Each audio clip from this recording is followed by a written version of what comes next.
Ya, baik. Selamat siang. Sekarang saya bersama dengan Bapak Jerry Stephen selaku General Manager Business Development PT Isigo Indonesia. Selamat siang, Pak Jerry. Siap, Mas. Ya, terima kasih Pak sudah berkenan untuk meluangkan waktu Pak dengan Trustgo, Pak. Siap. Ya, Oke. menarik Pak terkait topik yang akan kita ulas siang ini. Tapi sebelum membahas lebih dalam, Pak, mungkin bisa sekilas Pak Jerry jelaskan profil singkat atau milestone dari PT Isigo ini Indonesia ini seperti apa, Pak? Oke, sebetulnya PT Izigo ini bisa dibilang apa ya? Jadi itu kita perusahaan yang bergerak di bidang platform, bukan GPS ya, bukan GPS tracker kan. Tetapi lebih ke platform TMS monitoring kendaraan. Nah, untuk milestone kita ke depan itu siapa aja sih? Ya, yang pasti semua perusahaan yang menggunakan kendaraan, entah itu bus, truk, ataupun yang mau mengelola kendaraan, ya bisa menggunakan aplikasi kita. Seperti itu Hmm. sih, Mas.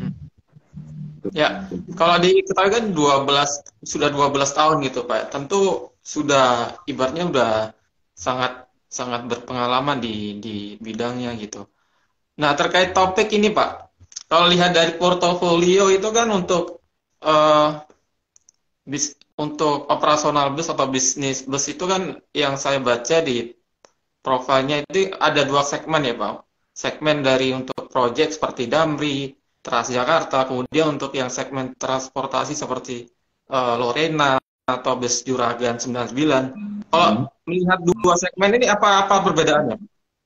Iya, sebetulnya kalau dibilang perbedaan segmen project dengan non project, yang pasti kalau segmen project itu yang pasti berhubungan dengan eh, pemerintahan lah ya. Semua sih sebetulnya berhubungan dengan pemerintahan, tapi kalau project itu lebih ke project yang berhubungan dengan kementerian perhubungan gitu. Tetapi kalau yang segmen kita bisa bilang corporate, ya apa yang dibutuhkan oleh korporasi tersebut, meskipun yang dibutuhkan itu mendukung peraturan dari bertujuan untuk memenuhi peraturan dari kementerian itu. Jadi memang sebetulnya tujuan akhirnya dua-duanya itu ke kementerian, tapi cuman bedanya apakah pemilik proyeknya itu kementerian, itu berarti masuk ke segmen proyek. Tetapi kalau pemilik proyeknya kalau untuk mendukung peraturan pemerintahan itu masuknya ke segmen corporate. Itu aja sih. Meskipun semuanya corporate ya, semua corporate untuk mendukung kebutuhan pemerintah. Itu sih, Mas. Yang dimaksud kebutuhan pemerintah, apakah dari pemerintah dalam hal ini mungkin Kemenhub ya, mempunyai program digitalisasi gitu Pak, yang dimaksud Pak Jerry? Betul. Sebetulnya benar. Tadi sempat di Mas bilang kan pemerintah mempunyai konsep apa namanya? Tujuan tujuan kedepannya itu memang pemerintah ingin menjalankan digitalisasi ke semua kendaraan, mau kendaraan itu passenger, mau kendaraan itu barang, pengangkutan barang, itu semua mau didigitalisasikan. Nah, di sini eh, pemerintah sebetulnya udah punya peraturan, udah punya SK-nya sendiri. Nah, jadi memang SK-nya sudah dijalankan, tetapi memang belum maksimal dijalankan di lapangannya. Nah, itulah tujuan mungkin sebagai platform integrator untuk untuk mendukung peraturan pemerintah ini, menjalankan peraturan pemerintah ini sih, Mas. Baik. Program yang Pak Jari maksud ini apakah yang program jaringan trayek angkutan antar kota, antar provinsi atau AKAP ini, Pak? Salah satunya. Hmm. Jadi untuk program pemerintah ini yang sebetulnya ada banyak ya, ada banyak khususnya untuk memonitoring trayek. Nah, itulah sebabnya pemerintah membuat dua SK. Yang pertama itu terkait dengan GPS. Jadi semua kendaraan angkutan orang atau angkutan barang itu wajib ber-GPS jikalau ingin melakukan perpanjangan atau pembuatan KPS. Itu yang pertama. Yang kedua, yang pasti GPS integrator. Nah, di mana GPS integrator ini fungsinya untuk memonitoring seluruh GPS yang digunakan oleh pemilik kendaraan. Jadi memang saat ini kan masih banyak pemilik kendaraan yang menggunakan GPS, tetapi ya maaf, GPS yang tidak bisa diintegrasikan. Nah, itulah sebabnya pemerintah melakukan hal itu, mengintegrasikan semua GPS, kemudian memonitoringnya, dan apakah perizinannya itu sesuai dengan operasionalnya. Jadi misalkan trayeknya Jakarta-Bandung, apakah benar mobil tersebut ke Jakarta-Bandung atau tiba-tiba ke Cirebon? Nah, saat ini memang mereka kesulitan untuk memonitoring di lapangan. Nah, sebabnya pemerintah membuat program digitalisasi untuk memonitoring operasional kesehariannya, gitu sih Mas. Baik. Kalau dikatakan output dari program digitalisasi adalah monitoring ya Pak. Output utamanya apa Pak? Maksudnya monitoring yang dimaksudkan untuk tujuan dari sisi keselamatan kah atau untuk apa ini Pak? Kalau tujuan utamanya itu output utama ya, yang pasti memonitoring apakah sesuai dengan perizinan. Izinnya sesuai nggak dengan operasionalnya, itu output utamanya. Yang kedua, ya pasti untuk keselamatan operasionalnya. Nah, terkait dengan monitoring bukan hanya trayeknya saja, bukan hanya perizinannya saja, tetapi kan yang dimonitoring juga perilaku kendaraannya, perilaku berkendaranya bagaimana.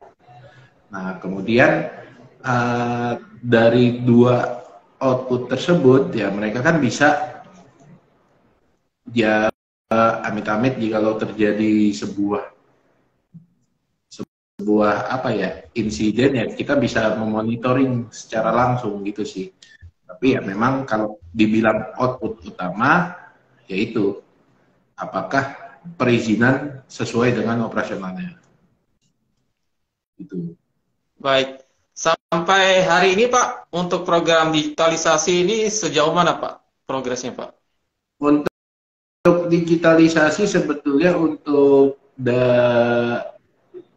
area untuk apa ya akap antar kota antar provinsi, kemudian ajab atau bisa dibilang kayak kalau ke Bandung apa namanya Mas? Kita ke Bandung naik travel, kayak travel ajab atau kayak travel itu sudah wajib jikalau mau melakukan pembuatan KPS atau mau melakukan perpanjangan KPS wajib terintegrasi dan termonitor di kementerian terlebih dahulu. Oke.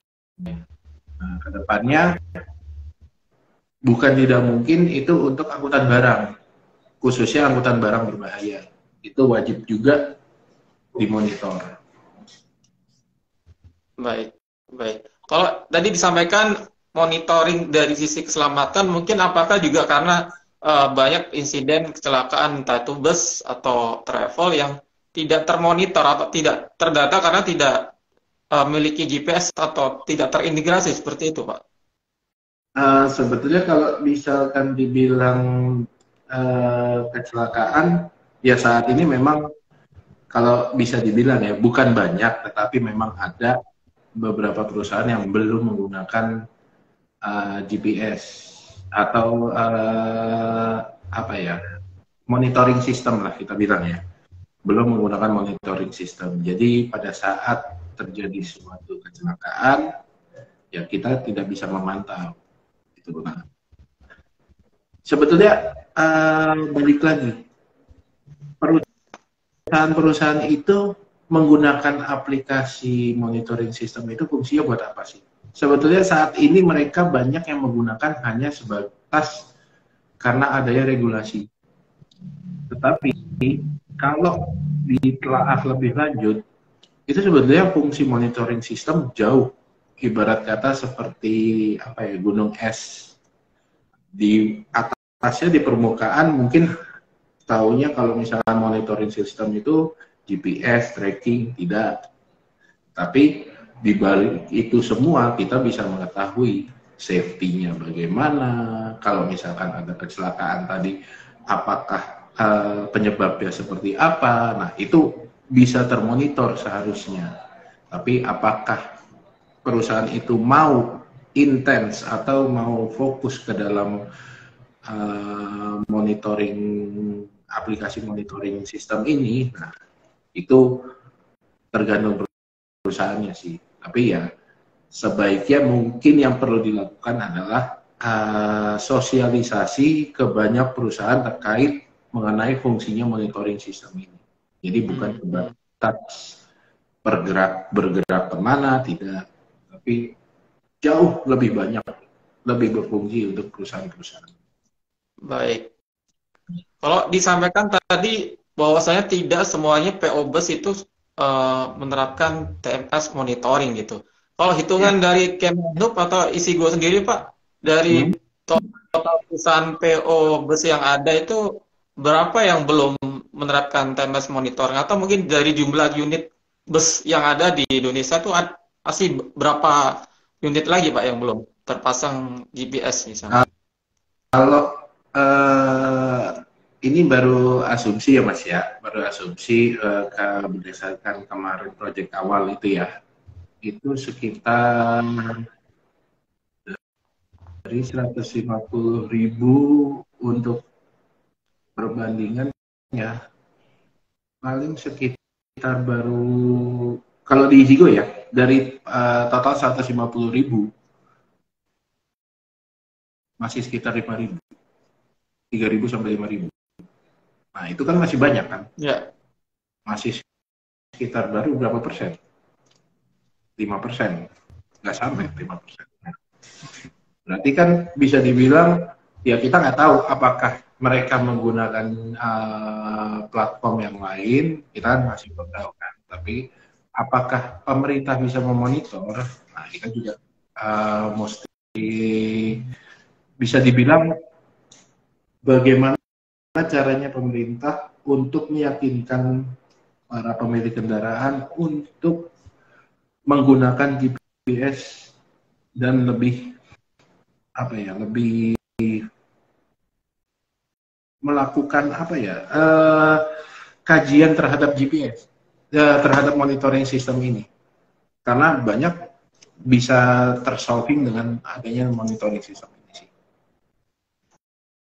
Baik, baik. Kalau dari portofolio customer yang ditangani Isigo sendiri kan banyak PO-PO bus besar, Pak ya. Apakah bisa dikatakan untuk awareness atau kesadaran penggunaan monitoring TMS ini ya hanya untuk di kalangan PO-PO besar, atau PO-PO bus kecil masih belum aware gitu, Pak? Bisa dibilang seperti itu? Kalau bisa dibilang mungkin bukan hanya PO-PO besar, banyak PO-PO, kita nggak bilang besar kecil ya, banyak PO yang masih menggunakan aplikasi monitoring ini hanya sebatas regulasi saja. Oke. Masih Formalitas. banyak. Gitu. Tapi tentunya dari banyak PO yang menjadi PO bus yang menjadi customer Isigo, pasti mereka punya tujuan atau output yang pengen didapat gitu ketika menggunakan TMS monitoring itu, Pak. Secara garis besar mereka apa output yang mereka harapkan, Pak, ketika menggunakan TMS monitoring? Sebetulnya kalau kita berbicara di passenger ya, kita bilang passenger atau bus atau PO, output yang diinginkan yang pasti yang pertama monitoring. entah itu monitoring safety, entah itu monitoring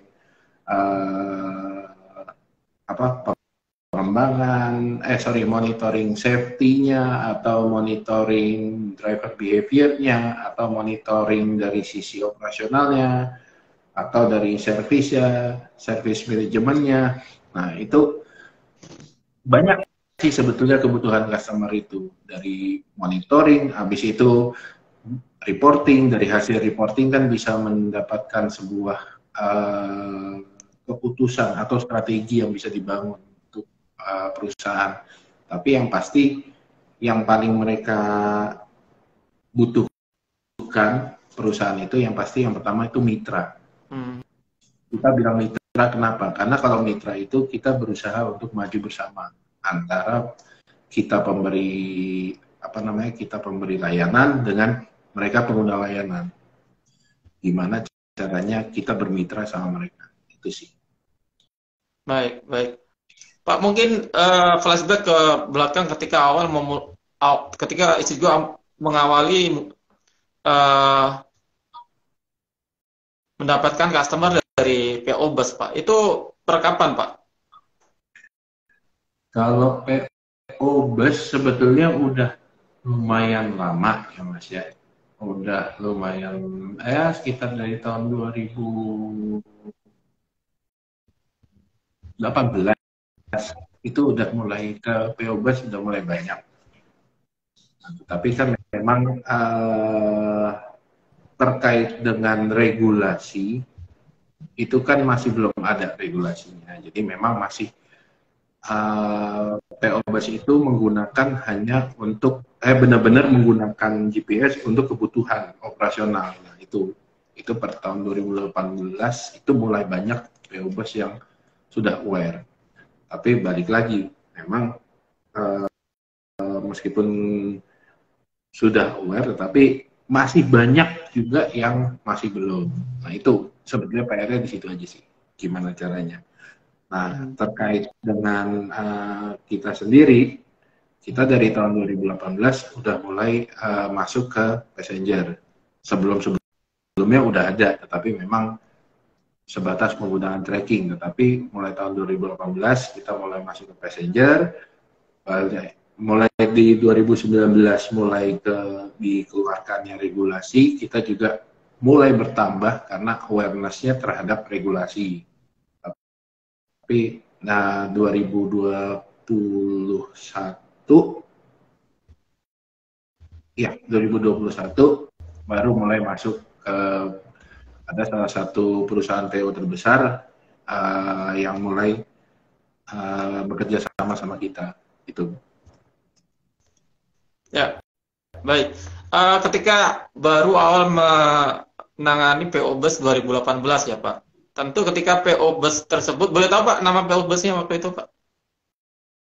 Aduh lupa, yang di Yogyakarta Mas, saya lupa.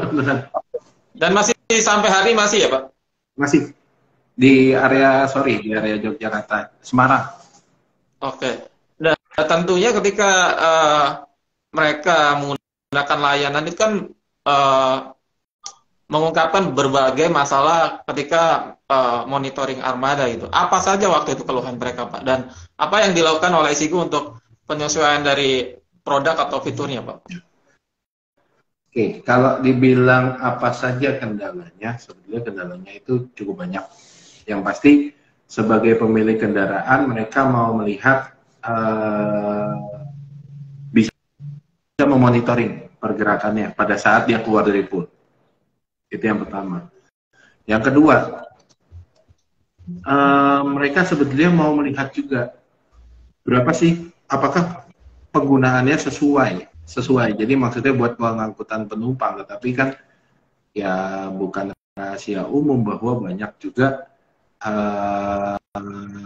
driver yang menggunakan bus untuk pengangkutan barang. Oke. Untuk mengangkut barang. Nah, itu apakah sesuai atau tidak? Nah, mereka juga butuh untuk memonitoring tersebut. Kemudian apalagi? Kemudian dari sisi kompreng gitu ya Pak? Ya, kompreng, betul. Nah, kemudian dari sisi apa lagi? Dari sisi yang pasti yang pertama sesuai gak dengan izin trayeknya. Itu kan kalau belum menggunakan aplikasi monitoring belum bisa termonitor. Jadi ya berdasarkan kepercayaan aja terhadap si driver. Kemudian sesudah itu apalagi terkait dengan cost-nya, biaya operasionalnya, apakah sesuai, apakah benar, misalkan cost dari sisi BBM-nya segala macam. Balik lagi, sesudah itu apalagi, sesudah itu utilisasi kendaraannya, habis itu terkait dengan berapa lama mereka monitoring. Nah, selama mereka belum menggunakan aplikasi, mereka belum bisa monitoring. Dan perilaku berkendaranya juga. Tetapi sesudah mereka sudah menggunakan aplikasi TMS monitoring ini, ya memang banyak info yang bisa mereka dapatkan untuk memonitoring problem-problem mereka yang mereka alami selama ini. Baik. Kalau disampaikan tadi bahwasanya output yang diharapkan adalah untuk menekan cost. Di luar itu kan pasti dari pihak PO Bus kan menginginkan adanya percepatan layanan, Pak. Iya. Dari dua ini mana yang menjadi prioritas, Pak? Sebetulnya dua-duanya itu berbanding lurus ya.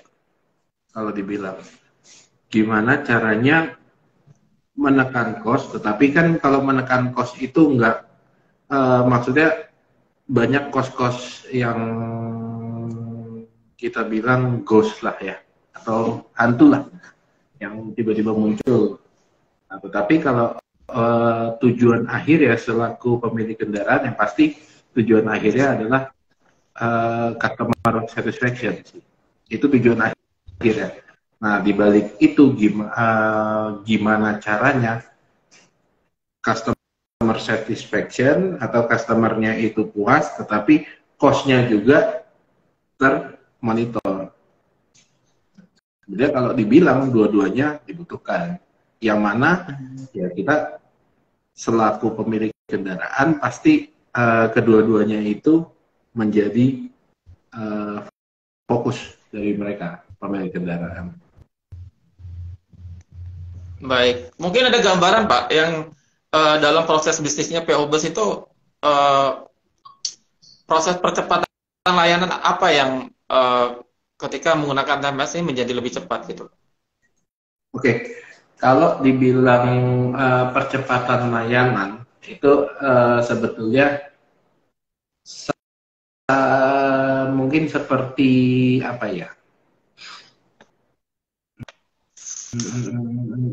Kalau misalkan kita belum mengetahui posisi kendaraan, Oke. contoh misalkan Transjakarta, atau Transjakarta, ada aplikasi Transjakarta yang mengetahui sekarang kendaraan itu yang mendekati apa namanya shelter yang kita sedang menunggu ya. Kita kan bisa menunggu, bisa tahu kan, oh kira-kira berapa lama ini bakal datang. Nah, itu dari segi customer.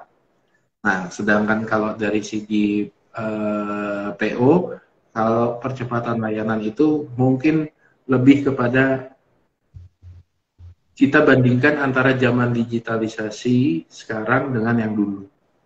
Kita mungkin dulu pada saat kita membeli tiket kita harus datang, ya kan? Beli, ngantri.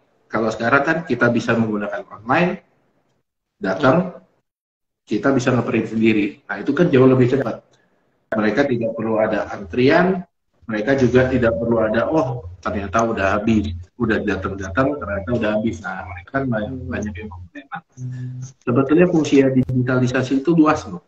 Itu hanya sebagian kecil fungsi digitalisasi untuk apa ya, memuaskan para pelanggan pemilik kendaraan tersebut. Baik, baik. Bicara soal cost bus ini kan hampir mirip-mirip dengan mungkin angkutan barang ya Pak, yang sangat sensitif dengan cost BBM misalnya atau ban gitu. Apakah selama ini dengan pengalaman menangani customer Isigo itu kedua cost itu menjadi turun Pak? ketika dimonitoring dengan TMS, Pak? Kalau dibilang kedua cost itu menjadi turun dengan monitoring menggunakan TMS, bisa dibilang lebih termonitor. Apakah turun atau tidak, ya kita nggak tahu di operasionalnya para pemilik kendaraannya. Tetapi secara apa namanya, kalau bisa dibilang turun atau tidak, kalau dimonitor kemungkinan besar turun. Karena apa? Bisa mengurangi, penipuan. Contoh, ya kita pasti tahulah pada saat mungkin pada saat pengisiannya itu di bonnya 100.000, ternyata kenyataannya 50.000, ya kan? Nah, apakah sesuai perjalanannya? Kita kan bisa, nah itu tadi dibilang, fungsinya GPS itu jauh lebih detail. Bener nggak perjalanannya 10 kilo untuk 5 liter? Ya. Kalau udah sesuai berarti kan kalau tim operasional bisa memperhitungkan dengan cara seperti itu. Kalau dimonitor seperti itu, ya saya yakin pasti akan mengurangi cost-nya. Bisa dibilang cost dalam tanda petik ya. Artinya lebih cenderung untuk meminimalisir penyimpangan gitu ya, Pak, karena mudah untuk dimonitor gitu ya. Dibandingkan secara manual. Baik, Pak. Tentu apa yang ada fitur-fitur yang di PO Bus itu sangat berbeda mungkin dengan segmen logistik atau mining gitu. Kalau dari PO untuk TMS untuk PO Bus ini fitur-fitur wajib apa ya yang harus ada, Pak, biasanya, Pak? Fitur wajib apa untuk bus yang pastikan pengiriman barang kan. Kalau TMS untuk bus itu lebih kepada gimana ya, memonitoring jalurnya. Contoh, misalkan ini nanti nih mudik gratis yang akan dilakukan Kementerian Menhub. Jakarta Semarang, dari Jakarta ke Semarang. Nah, dari Jakarta ke Semarang lewat titik mana saja, ya kan? Itu kalau misalkan kita tidak monitoring, nah ada kemungkinan jalur, ada beberapa area yang tidak dilewati. Nah, dengan adanya TMS ini, kalau misalkan Jakarta ke Semarang sudah kita buatkan jalurnya, sudah kita buatkan titik-titiknya, jadi kita tahu, oh di area ini ada 10 kendaraan, udah 10 kendaraan sampai area Bandung. Kemudian nanti ke Cirebon berapa kendaraan, kecepatannya berapa. Jadi rata-rata sih memang kalau untuk angkutan orang lebih dipantau untuk rutenya. Yang pertama, yang kedua terkait dengan safety, kecepatannya, habis itu driver behaviornya, sama utilisasinya, kayak gitu sih. Utilisasi kendaraannya berapa lama. Habis itu biasanya kalau misalkan di angkutan beberapa proyek pemerintah, mereka juga memantau berapa kilometernya dan litasinya. Jadi ya fokusnya lebih ke monitoring rute, litase, safety, dan kilometernya. Baik. Yang saya baca di portofolio itu ada namanya fitur trayek monitoring, Pak. Itu apakah termasuk itu, Pak? Dan apa benefit kegunaannya, Pak? Ya, trayek monitoring itu sebenarnya kalau dibilang benefit kebutuhannya banyak ya Mas ya. Khususnya untuk operasional yang based on trayek. Kalau misalkan operasional based on trayek dan dapat termonitor, jadi paling tidak mengurangi pelanggaran. Pelanggaran contoh misalkan trayeknya itu Jakarta ke Bandung, tetapi dia menyeleweng sampai ke Cirebon. Nah itu kan udah yang pasti kena pelanggaran dari sisi apa namanya, dari sisi kementeriannya, karena itu kan sebuah jadi temuan kan. Ya. Nah, kemudian dari sisi operasionalnya, kalau misalkan kita bisa membuat memonitoring trayeknya juga, itu sangat membantu operasional. Kenapa? Paling tidak kita bisa tahu, oh saat ini posisi kendaraan ada berapa, jadi bisa menjadi sebuah apa ya namanya ya, sebuah lab reportnya itu bisa menjadi sebuah kita bisa membuat sebuah strategi khusus dari report itu. Kenapa? Misalkan kita kita ambil misalkan satu trayek saja. Ternyata trayek tersebut tidak terlalu bisa dibilang tidak terlalu banyak lah ya penumpangnya. Nah, apakah dari data sebetulnya kan bisa ketahuan. Jika kita menggunakan dalam tanda kutip ya komplit ya, seperti telematis yang komplit, itu jauh lebih efektif. Jadi kita bisa tahu dalam satu trayek tersebut, misalkan penumpang yang kita dapatkan cuma 1, 2, apakah efektif? Apakah balik modal dengan operasionalnya? Pasti enggak dong. Nah dari situ kan bisa, kalau misalkan kita bisa memonitor trayek, kita bisa membuat keputusan, oh apakah kita mesti buat ngambil trayek yang berbeda, yang lebih dalam tanda kutip basah lah lahannya, atau tetap di trayek tersebut, kayak gitu sih. Baik. Dari semua fitur yang dimiliki Isigo untuk penggunaan PO Bus ini, tentunya kan output utamanya kan database ya Pak, atau big data. Misalnya seperti perjalanan, atau konsumsi bahan bakar, atau konsumsi ban misalnya. Nah, data semua itu biasanya pengelolaan datanya digunakan untuk apa oleh PO Bus Pak?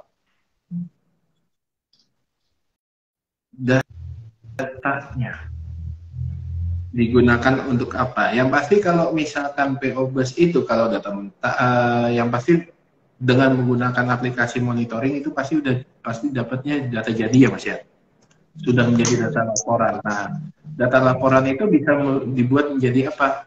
Ya yang pasti menjadi sebuah strategi buat pemilik kendaraan.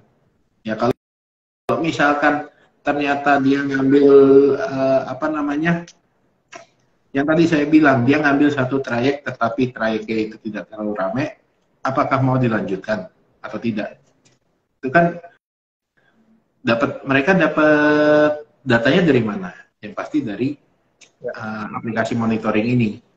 Nah, kemudian dia ngambil di satu trayek yang mungkin kondisi jalan kultur jalannya itu yang sering apa ya meliuk-liuk, tetapi apakah sering terjadi kecelakaan? Nah, itu kan sebetulnya data itu semua bisa dimonitor, bisa dihasilkan. Nah, dari data itu sebetulnya kebutuhan PO Bus itu untuk menganalisa. Dari hasil analisa itu pasti mereka bisa mendapatkan sebuah apa ya keputusan yang bisa dibilang strategi untuk meningkatkan perusahaan. Baik.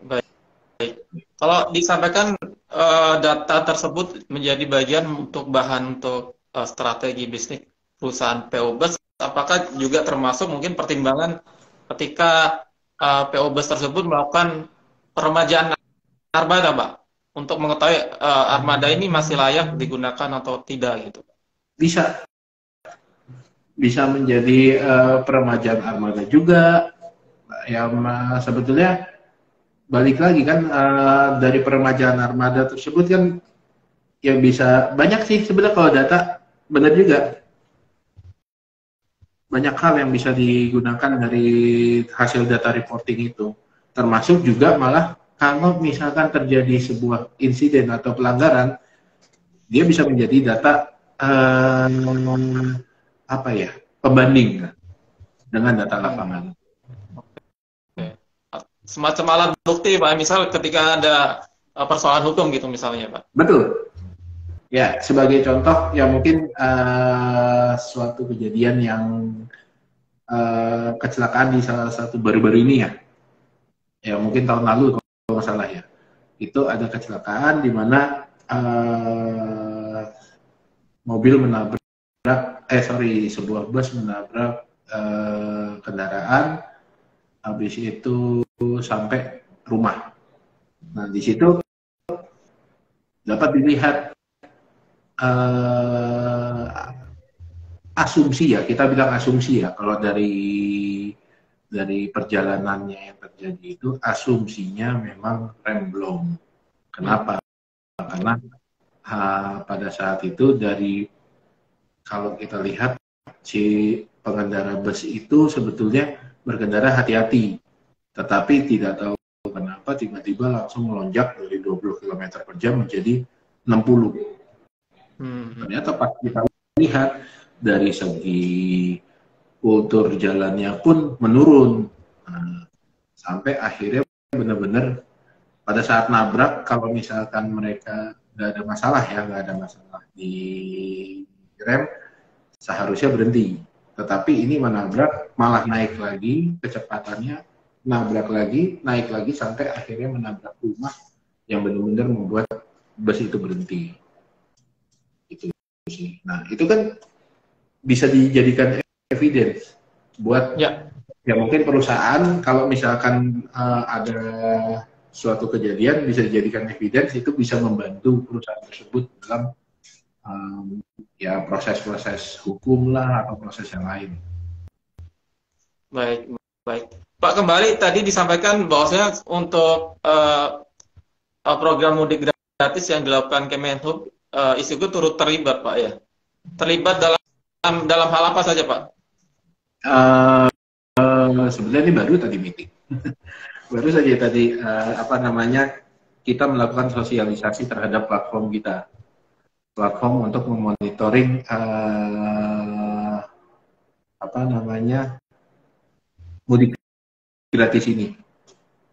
Jadi Hmm. kita terlibat dalam hal untuk memonitoring mudik gratis, termasuk juga memonitoringnya tadi, rutenya, trayeknya, dan juga kalau tadi hasil meeting tadi ya yang kita bahas, bahkan kita juga mau membantu para pihak apa namanya, jasara harja untuk memonitoring secara real time kendaraan-kendaraan dalam menjalankan mudik gratis ini.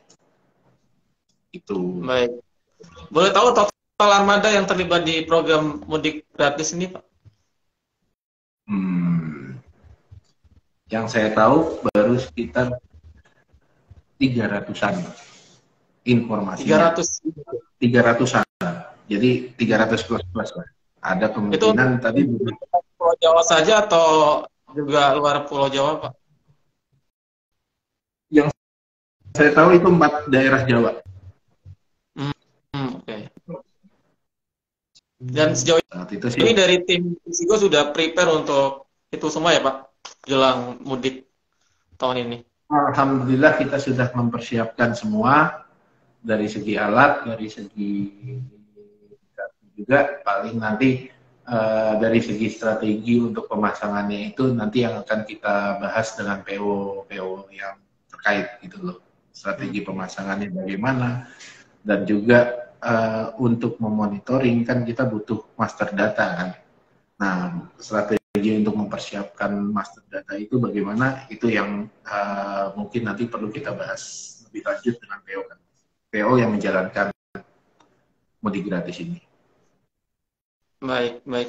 Pak, kembali terkait penggunaan TMS monitoring yang sejauh ini masih masih rendah ya Pak dari data yang Pak Jerry sampaikan. Hmm. Sebenarnya secara investasi itu eh, apakah sebanding Pak investasi yang dikeluarkan PO Bus dengan benefit yang didapat sebenarnya? Sulit ya. Investasi. Balik lagi yang tadi saya sebutkan, Mas. Kalau dibilang investasi berbanding apakah bisa dibilang pasti cost-nya mahal atau tidak? Ya kan? Ya, betul. Saya coba membandingkan seperti ini. Mahal atau tidak tergantung dari fungsi. Betul kan? Kalau fungsinya hanya satu atau dua, bisa jadi mahal. Ya. Tetapi kalau misalkan tadi yang saya bilang, kalau PO itu fokus lebih lebih apa ya? Coba lebih menggali lebih dalam terkait fungsi, sehingga menghasilkan apa? Bisa misalkan nih mempercepat operasional yang reportnya. Ya. Misalkan satu orang membuat report bisa 3-4 hari dengan aplikasi cuman 15 menit sampai 1 jam. Menurut Mas mahal nggak? Mestinya sih enggak ya Pak. Ya, itu balik lagi. Sebetulnya kalau dibilang mahal atau tidak, saya balikan ke bagaimana PO tersebut menggunakan fungsi GPS ini. Kalau mereka maksimalkan fungsi GPS, saya yakin itu tidak mahal. Tapi kalau balik lagi hanya sebatas regulasi, pasti beranggapan hanya regulasi. Di luar sana masih banyak GPS yang harganya cuma 100.000, habis itu isi 25.000 atau cuma beberapa puluh ribu, banyak Mas. Tapi kan yang kita berikan ini bukan hanya GPS, karena kita platform monitoring. Jadi servis kita untuk membantu PO Bus dalam menyelesaikan masalah-masalah yang mereka alami. Itu. Tinggal mungkin PR-nya meningkatkan awareness Pak ya, karena mungkin hanya 5% itu kan sangat sedikit Pak. Sangat sedikit. Bagaimana meningkatkan awareness ke PO Bus bahwa fungsi dari transport monitoring ini sangat penting, bukan hanya sebatas regulasi gitu. Mungkin bisa dibantu Mas dari sini, Transgo News.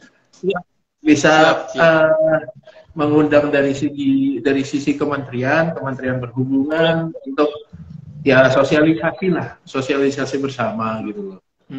Kan lebih bagus. Boleh Pak. Karena kan dari sisi tren 2 tahun terakhir, mungkin 3 tahun terakhir kan banyak pemain TMS baru. Tentunya itu menunjukkan bahwa memang pasarnya sangat besar Pak ya. Dibilang tren 2-3 tahun terakhir lah ya. Platform TMS ini untuk platform sejenis ya, ada sekitar 300 atau 400 perusahaan yang sama. Dibilang pangsa pasarnya besar, ya. Karena kalau dilihat ya masih ada sekitar 1,5 juta mobil. Kalau berdasarkan statistik, ada 1,5 juta mobil tiap bulannya yang dibeli. Berarti kan potensinya masih luas, masih besar. Betul. Jadi ya bisa dibilang lahannya masih kuenya masih banyak lah, bisa dibagi-bagi. Strateginya gimana? Kalau di mata Isugo sendiri Pak, memandang banyak pemain baru ini dengan mungkin strategi yang mungkin juga agak ekstrim ya, mungkin strategi banding harga dan semacamnya. Secara positioning sekarang yang menjadi pembeda apa Pak Isugo Pak, ketimbang kompetitor Pak? Menjadi pembeda. Yang pasti yang pertama ya kita berusaha berusaha memberikan servis yang terbaik lah ya. Yang pertama itu. Yang kedua terkait dengan apa namanya, karena platform ini kita yang bangun, tim kita sendiri yang bangun, jadi ya kita bisa mendevelop sesuai dengan kebutuhan customer. Nah, yang paling utama ya mungkin yang tadi sempat saya bilang, kita menganggap customer itu mitra. Oke. Jalan bareng, berhasil bareng, ya dengan mereka berhasil ya kita kan juga pasti senang. Jadi kalau misalkan ada masalah, ya kita sebagai mitra kalau ada masalah, oke, masalahnya apa? Ayo kita selesaikan. Mungkin dari sisi mitra kita butuh reporting atau apa, ya itu yang bisa kita bantu. Baik. Salah satu banyak lagi sih. Salah satu kata kuncinya mungkin ke depan juga inovasi ya Pak ya. Dan apa yang ke depan akan dilakukan Pak? Inovasi apa Pak dari Isigo Pak? Kalau dibilang inovasi, ya pasti kita melihat contoh salah satu yang apa ya, MDVR, bisa, atau bisa dibilang CCTV dalam kendaraan lah. Nah itu potensinya masih cukup luas. Kemudian ada lagi yang namanya, ya yang pasti pengembangan platform sih. Itu jauh lebih luas. Kenapa? Karena platform itu pasti dibutuhkan siapa aja. Baik. Ya, pertanyaan terakhir Pak. Untuk project atau target yang akan dikerjakan Pak untuk tahun ini apa Pak dari Isigo Pak? Project atau target? Kalau target ya yang pasti target kita adalah target dari sisi meningkatkan jumlah pengguna Isigo. Kemudian dari untuk project pun ya alhamdulillah masih banyak ya, seperti apa namanya, kayak di bagaimana kita support di salah satu perusahaan bus terbesar di Indonesia, bagaimana kita bantu support operasional mereka, memberikan mereka banyak solusi. Itu project yang di tahun ini. Kemudian masih banyak project lagi sih, masih terbuka luas kok Mas. Termasuk juga salah satunya di bidang monitoring kontainer juga, itu masih terbuka juga.